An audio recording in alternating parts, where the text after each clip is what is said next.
എൻ്റെ പേര് അഭിനന്ദ്. ഞാൻ തൃശ്ശൂരിൽ നിന്നാണ് വരുന്നത്. എനിക്ക് ഓൾറെഡി ജപ്പാനിൽ പോകാനായിട്ട് നല്ല താല്പര്യം ഉണ്ടായിരുന്നു. കാരണം അവിടുത്തെ കൾച്ചറും ലൈഫ് സ്റ്റൈലൊക്കെ എനിക്ക് ഭയങ്കര ഇഷ്ടമായിരുന്നു. അപ്പോൾ ഞാൻ അനിമയിലൂടെയാണ് ഞാൻ ജപ്പാനെ കുറിച്ച് അറിയുന്നത്.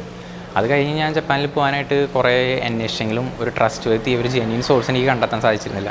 അപ്പോൾ അത് കഴിഞ്ഞ് അങ്ങനെ ഇരിക്കുമ്പോഴാണ് ഞാൻ പിന്നെ വേറെ യൂറോപ്യൻ കൺട്രീസിലേക്ക് പോകാനായിട്ട് നോക്കുമ്പോഴാണ് ഞാൻ ജയലിനെ കുറിച്ച് അറിയുന്നത്. ജയലിനെ കുറിച്ച് അറിഞ്ഞ് ഞാൻ അപ്പോൾ തന്നെ ഡയറക്റ്റ് കയറി ഞാൻ കോഴിക്കോട് വരെ വന്നു. കോഴിക്കോട് വന്നിട്ട് അവിടുത്തെ MD സുബിൻ സെൻസി ആയിട്ട് സംസാരിച്ചു. അപ്പോൾ ആൾ കാര്യങ്ങളൊക്കെ വളരെ ഡീറ്റെയിൽ ആയിട്ട് പറഞ്ഞു തന്നു. അപ്പോൾ നമുക്ക് ഓക്കെ ഡൂവബിൾ ആണെന്ന് തോന്നി. ആൾ പറഞ്ഞ ഡോക്യുമെൻറ്റേഷനും കാര്യങ്ങളൊക്കെ കുറച്ച് സ്ട്രിക്റ്റ് ആണ്, ബട്ട് സ്റ്റിൽ നമുക്ക് ഡൂവബിൾ ആണ്. അപ്പോൾ അങ്ങനെയാണ് ഞാൻ ഇവിടെ ജപ്പാനിലേക്ക് PG ചെയ്യാനായിട്ട് പോകുന്നത്. അപ്പോൾ അതിന് സുബിൻ സെൻസിലൊക്കെ നല്ല സപ്പോർട്ട് ഉണ്ടായിരുന്നു. ആൾ കാര്യങ്ങളൊക്കെ വളരെ വ്യക്തമായിട്ട് നമുക്ക് എക്സ്പ്ലെയിൻ ചെയ്ത് തന്നിട്ടുണ്ടായിരുന്നു. അതേപോലെ നമ്മുടെ ഡോക്യുമെൻറ്റേഷൻ ചെയ്തു തരുന്ന സച്ചിൻ ചേട്ടനാണ്. ആളായാലും ഇഫ് വർക്കിംഗ് അവേഴ്സ് അല്ലെങ്കിൽ കൂടി നമ്മൾ എന്തെങ്കിലും ഡൗട്ട്സ് ചോദിക്കുകയോ എന്തെങ്കിലുമൊക്കെ ഉണ്ടെങ്കിൽ ആൾ അപ്പോൾ തന്നെ ക്ലിയർ ചെയ്ത് തന്നിരുന്നു. അത് കാരണം ഇവരുടെയും ഒരു ഹെൽപ്പോട് കൂടി നമുക്കിതെല്ലാം വേഗം ചെയ്യാൻ പറ്റി. അപ്പോൾ ഇവിടേക്ക് പോകാൻ സാധിക്കുന്നതിൽ വളരെ സന്തോഷം.